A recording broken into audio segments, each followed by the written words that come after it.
Bismillahirrahmanirrahim. Assalamualaikum warahmatullahi wabarakatuh. Alhamdulillah wassalatu wassalamu ala Rasulillah wa ala alihi wa sahbihi wa man walah. Wa ashhadu an la ilaha illallah wahdahu la syarikalah wa ashhadu anna Muhammadan abduhu wa rasuluh. Qala Allah Ta'ala fi kitabihil karim, ya ayyuhalladzina amanu taqullaha haqqa tuqatih wa la tamutunna illa wa antum muslimun. Ya ayyuhan nasu taqu rabbakumul ladzi khalaqakum min nafsin wahidah wa khalaqa minha zawjaha wa bassa minhuma rijalan katsiran wa nisaa'a wattaqullaha alladzi tasaaluna bihi wal arham innallaha kana 'alaikum raqiba. Ya ayyuhalladzina amanu taqullaha wa qulu qawlan sadida yuslih lakum a'malakum wa yaghfir lakum dhunubakum wa man yuti'illaha wa rasulahu faqad faza fawzan 'azima. Ikhwani wa akhwati fid din, a'azzani Allah wa iyyakum, jamaah sekalian yang semoga dimuliakan Allah. Alhamdulillah, senantiasa kita bersyukur kehadirat Allah Subhanahu wa ta'ala yang telah melimpahkan nikmatnya dan karunia-Nya kepada kita semua, sehingga kita bisa berkumpul kembali di majlis ini dalam rangka mengkaji kitab Allah dan sunnah Rasulnya Sallallahu Alaihi Wasallam. Kita berdoa kepada Allah, mudah-mudahan majlis kita diberkahi oleh Allah Subhanahu wa ta'ala, dan mudah-mudahan Allah Subhanahu wa ta'ala senantiasa membimbing kita semua kepada jalan yang diridhoinya. Ikhwani wa akhwati fid din, azani Allah wa iyyakum, melanjutkan pelajaran kita dari kitab Kun Salafiyan 'alal Jaddah.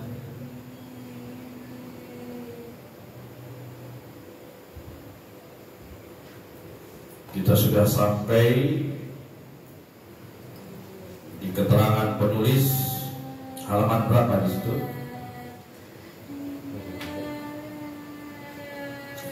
Halaman berapa? 23. Tafadhal dibaca. Bismillahirrahmanirrahim.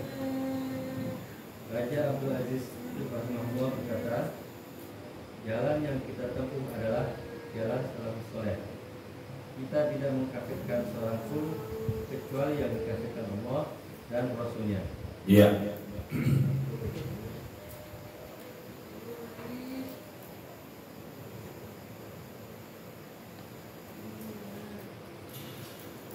Selanjutnya masih di statement Malik Abdul Aziz rahimahullah yang dikutip oleh penulis.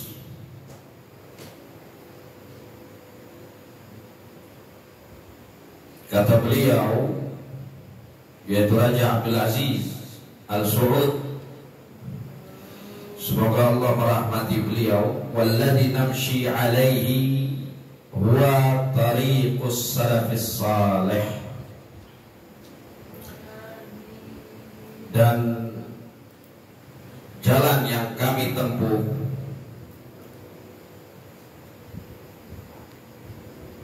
jalan yang kami ikuti adalah jalannya para salafus saleh, yaitu para pendahulu yang soleh dari kalangan sahabat Nabi, tabi'in. Ini yang dinyatakan oleh Malik Abdul Aziz. Raja menegaskan bahwa cara beragama beliau dan cara beragama yang ditempuh oleh kerajaan Saudi Arabia adalah mengikuti jalannya para salaf. Ya. Wala nukaffiru ahadan, dan kami, kata beliau, tidak bermudah-mudahan di dalam takfir, di dalam mengkafirkan seorang muslim. Tegas statement beliau di sini. Kalau kerajaan Saudi Arabia itu memang menentang pemahaman takfiriyah. Yang pemahaman takfiriyah itu bermudah-mudahan gegabah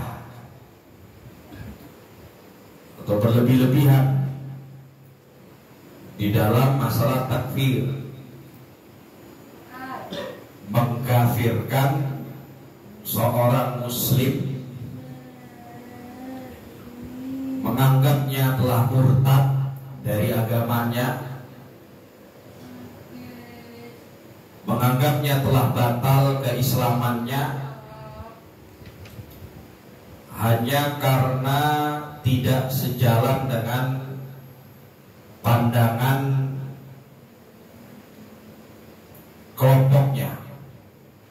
Ini pemahaman takfir. Jadi takfiriyah itu semangatnya mengkafirkan orang-orang yang tidak sejalan dengan kelompoknya, dengan pandangannya. Dan ini pemahaman yang hulu, ekstrim, melampaui batas. Ya. Karena di dalam kaidah syariat ada aturan-aturan yang harus diperhatikan di dalam mentakfir, sehingga orang tidak sembarang melontarkan label takfir kepada saudaranya sesama muslim. Ya.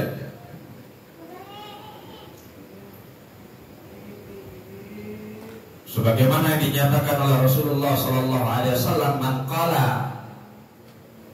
li akhihi ya kafir, barang siapa yang mengatakan kepada saudaranya sesama muslim wahai kafir, maka kemungkinannya dua: betul-betul dia kafir saudaranya itu, atau label kafir itu kembali kepada yang mengatakannya. Ya. Jadi yang dinyatakan oleh Malik Abdul Aziz di sini menentang pemahaman takfiriyah. Yang ini bukti bahwasanya Syekh Muhammad bin Abdul Wahhab atau yang sering dilabeli Wahabi itu anti dengan pemahaman takfiriyah yang dianut oleh kalangan Khawarij. Ya. Illa man kafarahullah wa rasuluhu, tidak mengkafirkan seorang muslim, tidak bermudah-mudahan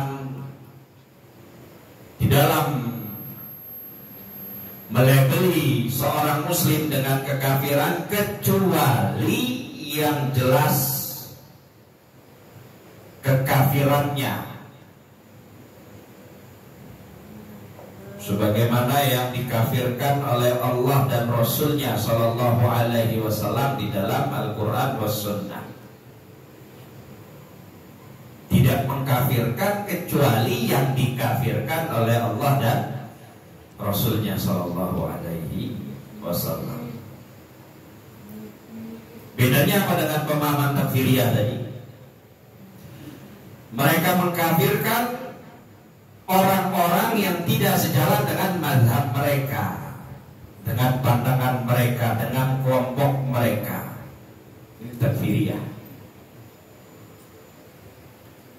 Karena tidak mau baiat dengan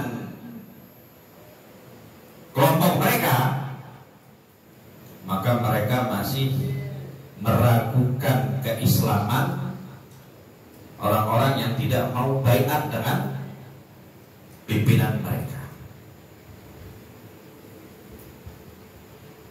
Karena tidak sejalan dengan pokok pemikiran mereka, maka mereka kafirkan, mereka anggap ini orang batal keislamannya. Jadi mereka mengkafirkan bukan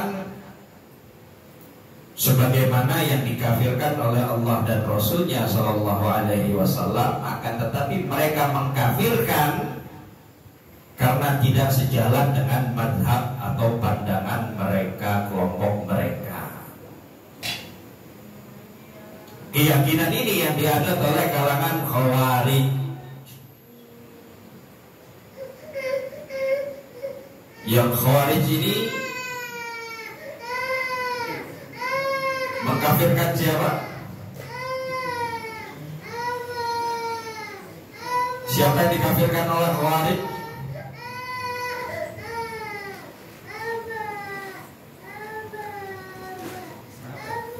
Siapa? Sahabat Nabi siapa? Ali bin Abi Thalib radhiyallahu anhu. Padahal Ali bin Abi Thalib sahabat Nabi. Ya. Bahkan termasuk 10 orang dari sahabat Nabi yang dijamin masuk surga. Asrul mubasyirina bil jannah. Ya. Tetapi karena Ali bin Abi Thalib tidak sejalan dengan pemikiran orang-orang Khawarij itu, sehingga mereka mengkafirkan Ali bin Abi Thalib. Karena dikafirkan berarti halal darahnya, halal kehormatannya, halal untuk dilengsarkan dari kepemimpinannya. Ini Khawarij. Ya.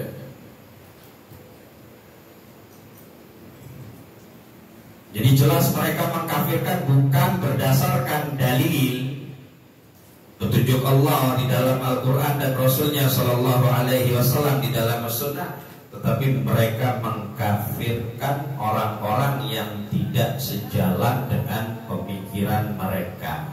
Itu prinsip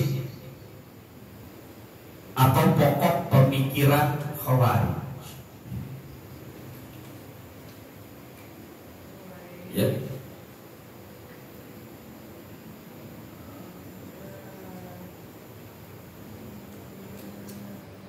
Dan pemikiran ini yang ditentang oleh Syekhul Islam Muhammad Ibn Abdul Wahhab rahimahullah. Selanjutnya,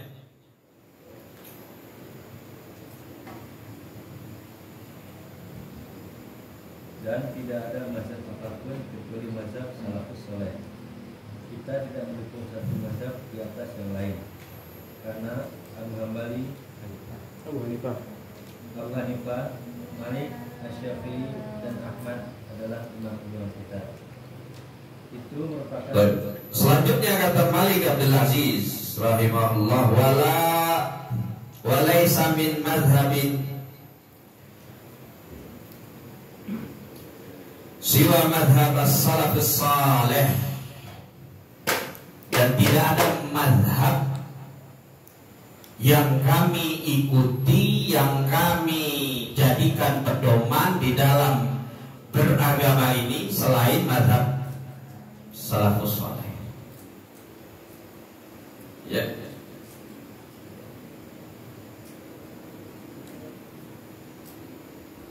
Wala nu'ayyid ba'dal madzahib ala ba'diha, dan kami tidak mengunggulkan satu mazhab dari mazhab-mazhab yang lain, ya, seperti mazhabnya Abu Hanifah, Malik, Asy-Syafi'i, Ahmad bin Hanbal. Kami tidak mengunggulkan satu dari yang lain, karena mereka semua adalah a'immatuna, kata beliau, para ulama kami. Dan begini sikap para ulama terhadap mazhab-mazhab yang ada, terutama mazhab fikih yang 4, mazhab Hanafi, Maliki, Syafi'i, Hambali. Tidak saling mengunggulkan satu dengan yang lain. Masing-masing punya kelebihan, punya kekurangan. Masing-masing punya pendapat yang sesuai dengan dalil, dan ada pendapat yang tidak sesuai dengan dalil, bukan karena sengaja-sengaja menyelisihi dalil. Ya. Jadi tidak bersikap fanatik terhadap imam-imam mazhab itu. Meskipun belajar fikih mazhab secara khusus,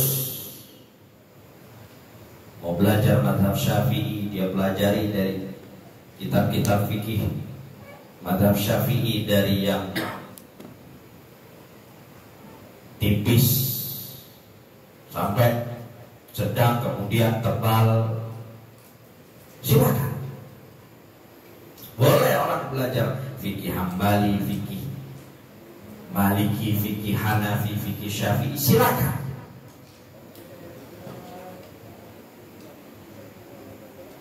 Namun dalam pengamalan kembali kepada dalil atau pendapat mazhab, kepada dalil. Yang dalil itu pun kita fahami melalui bimbingan para ulama mazhab. Kita lihat dengan bimbingan para ulama tentunya, mana di antara pendapat para a'imah itu yang lebih mendekati dalil. Ya. Dan kita diperintahkan oleh Allah, fas'alu ahla zikri in kuntum la ta'lamun. Bertanyalah kalian kepada ahlinya, belajarlah kalian kepada ahlinya kalau kalian tidak mengerti. Ya. Dan tiada lain yang dikatakan ahlinya adalah para ulama. Ya. Selanjutnya,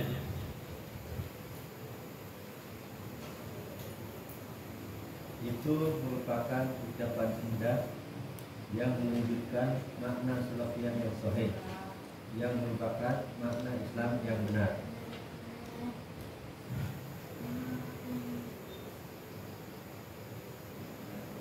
Ucapan dari Malik Abdul Aziz ini, ya, yang beliau nyatakan secara tegas, ini menunjukkan esensi dakwah salafiyah. Jadi dakwah salafiyah itu mengajak kembali kepada jalannya para salafus saleh. Ya, memahami Al-Quran was sunnah dengan pemahaman para sahabat, para tabi'in, para tabi'in, termasuk imam mazhab yang 4. Ya.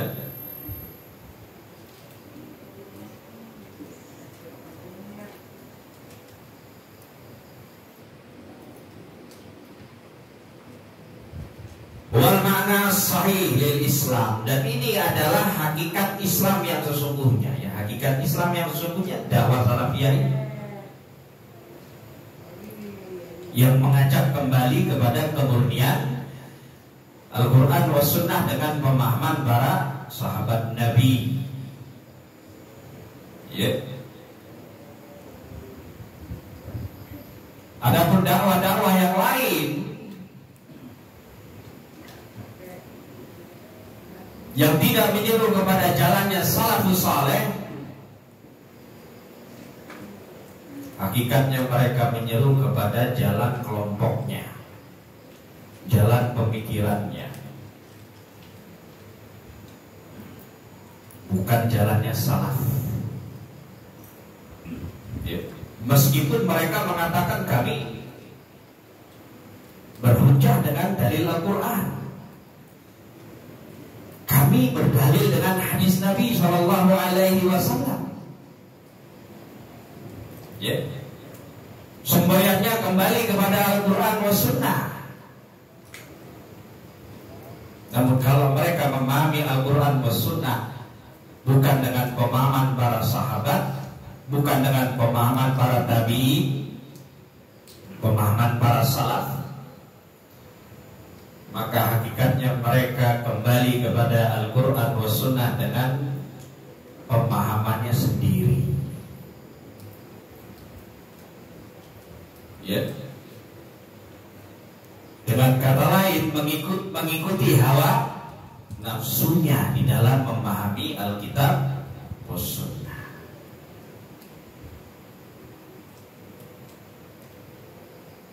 Sehingga pemahaman mereka terhadap dalil itu tidak sesuai dengan pemahaman para sahabat. Contohnya seperti baiat tadi.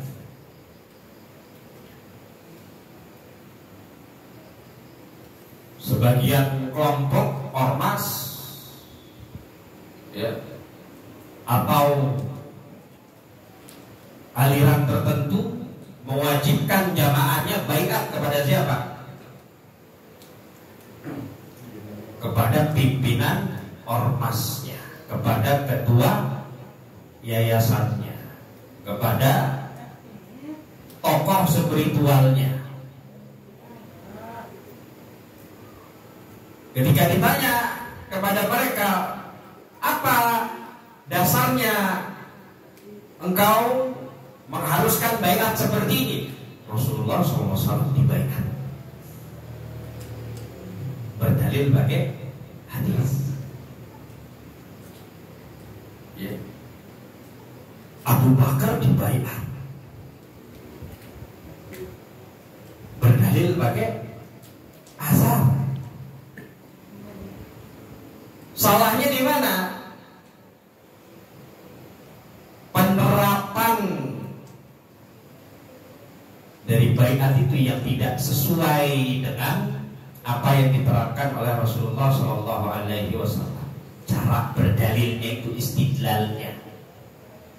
Dalilnya benar, tetapi yang salah istidlalnya, pendalilannya. Ya.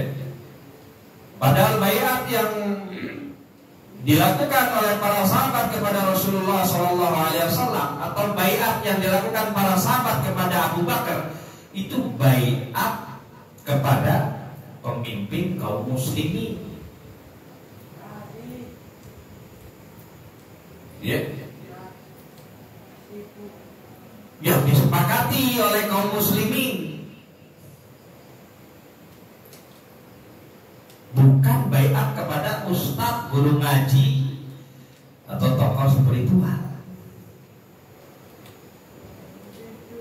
Buktinya ketika Abu Bakar radhiyallahu anhu dibaiat, Umar tidak dibaiat.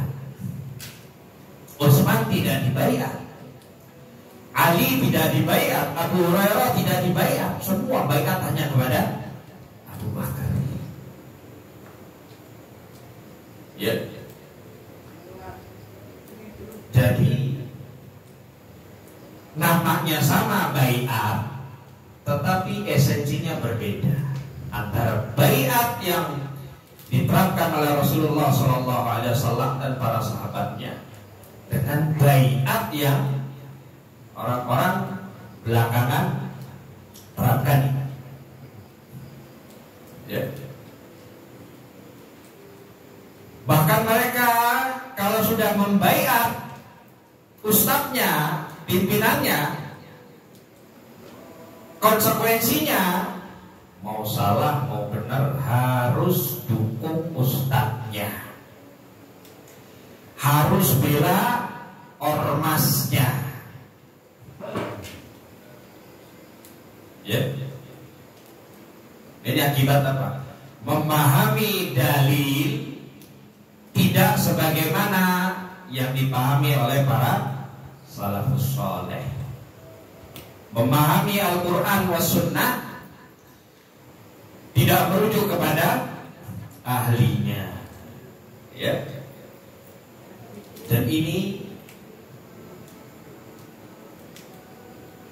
bertolak belakang dengan makna Islam yang sahih.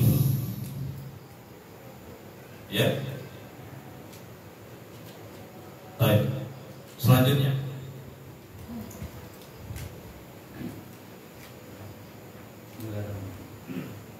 Dewasa ini Islam secara umum dan kerajaan Arab Saudi, Arab Saudi serta dakwah salaf secara khusus dihadang oleh tuduhan kezaliman, pencemaran dan pengutarbalikan fakta dari sebagian politikus dan para penulis barat yang menguasai Islam, serta orang-orang yang didukung kaum Zionis dan siapa saja yang terpengaruh oleh mereka di beberapa negara.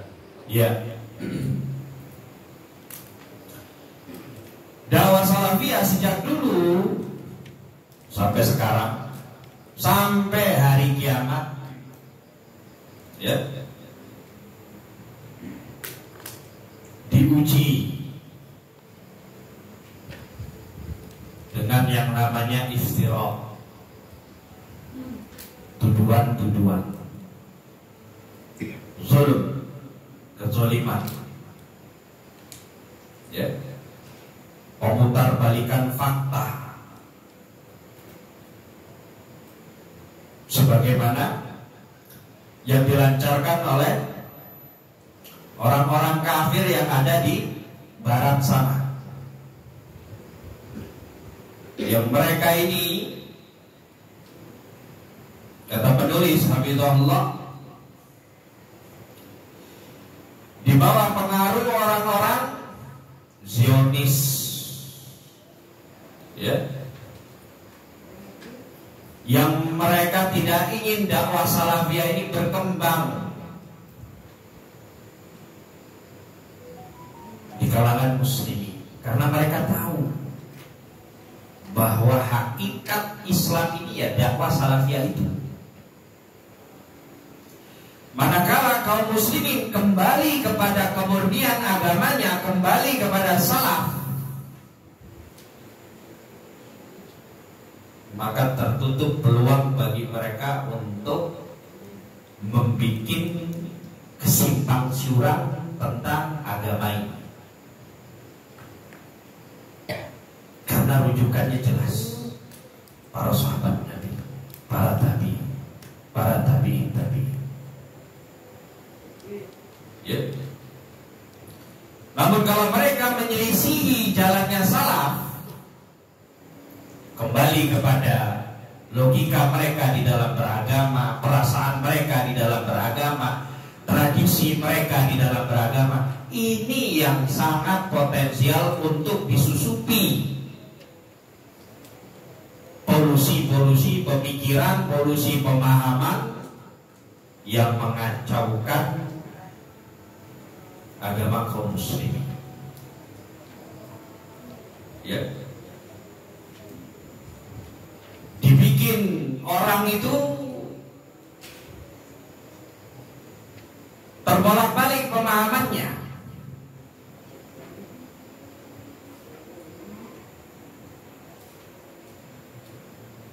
Harusnya pakai kaos kaki dulu baru pakai sepatu, ini pakai sepatu dulu baru pakai kaos kaki.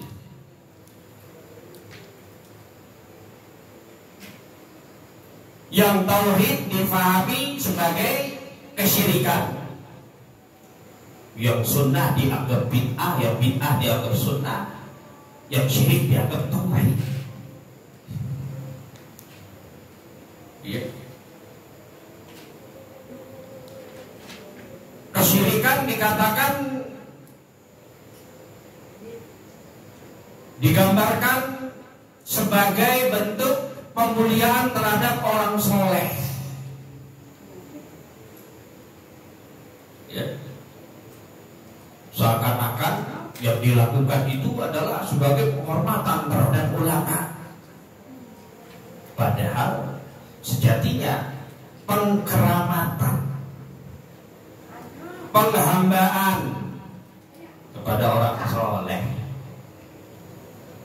dikesankan yang syirik itu sedemikian rupa sebagai tauhid, yang bid'ah itu sebagai sunnah, yang sesuai logika dan perasaan itulah kebenaran. Ini misi Zionis. Ya. Jadi mereka bukan sekedar memerangi secara fisik, ya, tetapi mereka juga berupaya sampai hari ini memerangi dari sisi pemikiran kaum muslimin. Ini yang disebut ghazwul fikri, sewa, ya, perang urat salaf ini lebih dahsyat dari perang fisik ini. Ya. Kalau perang pemikiran ini yang dirusak akidahnya, batinnya, keyakinannya, i'tiqad dia kepada Allah dan Rasulnya Shallallahu Alaihi Wasallam. Sehingga seperti tadi terbolak-balik, yang tauhid dianggap syirik, yang syirik dianggap tauhid, yang sunnah dianggap bid'ah, bid'ah dianggap sunnah, halal dianggap haram, haram dianggap halal. Ya. Rusak agamanya, rusak etikotnya akibat perang pemikiran.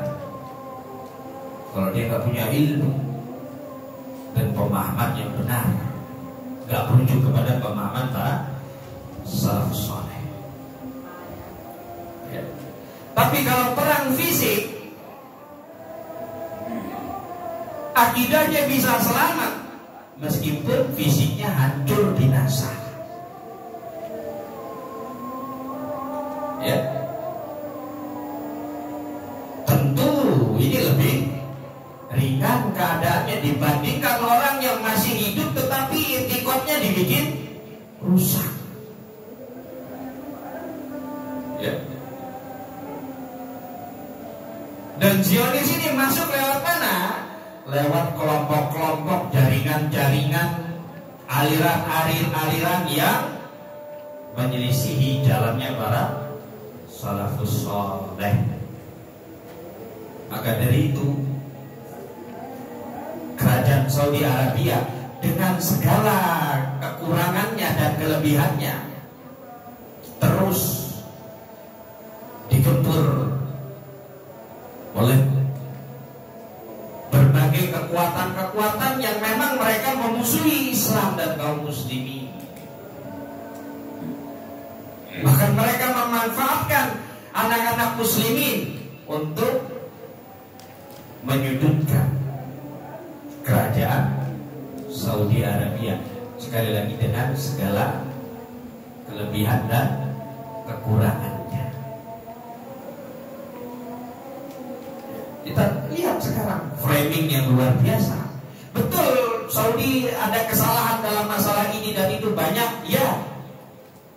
Tetapi kelebihan, kebaikan, kebenaran yang ada pada mereka jauh lebih banyak. Ya. Dan mereka berupaya mengajak kaum muslimin dengan segala kekurangannya untuk kembali kepada pemahaman para salaf. Ya. Zionis nggak tinggal diam. Mereka gerakkan anak-anak muslimin untuk dikacaukan pemahaman mereka. Ya. Salah satu upaya yang mereka lancarkan yaitu stigma Wahabisme. Ya. Bagaimana supaya orang lari dari dakwah salafiyah itu, dibikin isu Wahabi. Ya. Yang tujuannya semata-mata supaya umat Islam ini tetap bodoh, nggak boleh pinter, nggak boleh melek dalil, dipertahankan status quo kebodohannya supaya bisa terus dijajah. Ya. Karena kalau pintar nggak bisa dikendalikan, nggak bisa dicocok hidungnya seperti kerbau. Ya. Dan Indonesia ini mayoritas umat Islam, umat Islam yang jumlahnya paling besar di seluruh dunia. Tentunya ini sangat berpotensi untuk mengembalikan kejayaan umat Islam sebagaimana kejayaan yang pernah diraih oleh Rasulullah SAW dan para sahabat pada masa keemasan di masa silam. Ya. Sehingga terus isu Wahabiyah ini digulirkan di Indonesia ini supaya orang Indonesia ini tetap bodoh, tetap percaya khurafat, tetap percaya takhayul. Ya. Gak boleh pinter. Pinter sedikit langsung diserang dengan berbagai macam tuduhan. Ya. Ini misi mereka. Ya. Jadi mereka bukan berkonsentrasi dengan kelompok-kelompok yang memperjuangkan Islam melalui jalur politik, bukan. Ya. Justru yang mereka khawatirkan itu kelompok-kelompok pengajian yang mengajak jamaahnya untuk kembali kepada pemahaman salaf, mengamalkan sunnah Nabi SAW, menjadikan tauhid sebagai pedoman hidupnya. Karena mereka tahu orang yang bertauhid itu gak akan takut kecuali kepada Allah, gak akan cinta kecuali lebih besar kecintaannya kepada Allah. Tidak ada yang dia harapkan kecuali hanya kepada Allah. Ya. Baik. Selanjutnya, padahal dakwah salafiyah sangat jauh dari sembarangan menuduh kafir, bid'ah dan fasik tanpa dalil. Ya, ini yang disinggung tadi. Hiya ab'ad ma yakun 'anit takfir wa tabdi' wa tafsik. Dakwah salafiyah itu ya sangat jauh dari pemikiran takfiriyah, suka mengkafirkan saudaranya sama muslim. Ya. Karena mengkafirkan itu ada aturannya, ada syarat-syaratnya yang nggak bisa sembarangan orang untuk melontarkan takfir kepada saudaranya. Juga jauh dari takdir, gampang menganggap orang itu ahli bid'ah. dan setiap orang yang berbuat bid'ah divonis sebagai mubtadi'. Ini namanya tabdi'. Ya, memvonis orang sebagai ahli bid'ah. Ya, sama. Tidak setiap orang yang terjatuh pada perbuatan kufur dicap langsung kafir. Ya, belum tentu.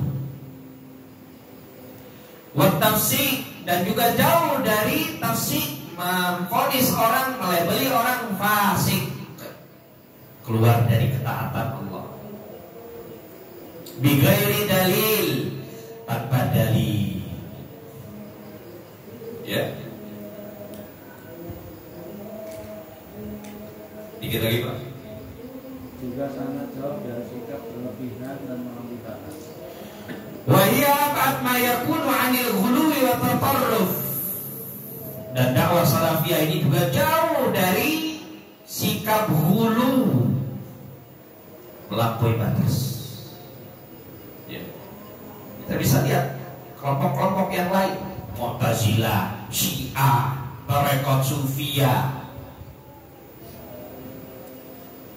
yang digadang-gadang sebagai ahlu sunnah, orang-orang tarekat, ya, yang dianggap sebagai mereka ahlu sunnah yang sebetulnya kita lihat mereka sangat dekat dengan sikap hulu, melampaui batas, baik terhadap ulamanya, terhadap pemikirannya, pendapatnya, ya, dan juga dalam hal yang lainnya, ya, mereka terjatuh pada sikap hulu. Selanjutnya Pak.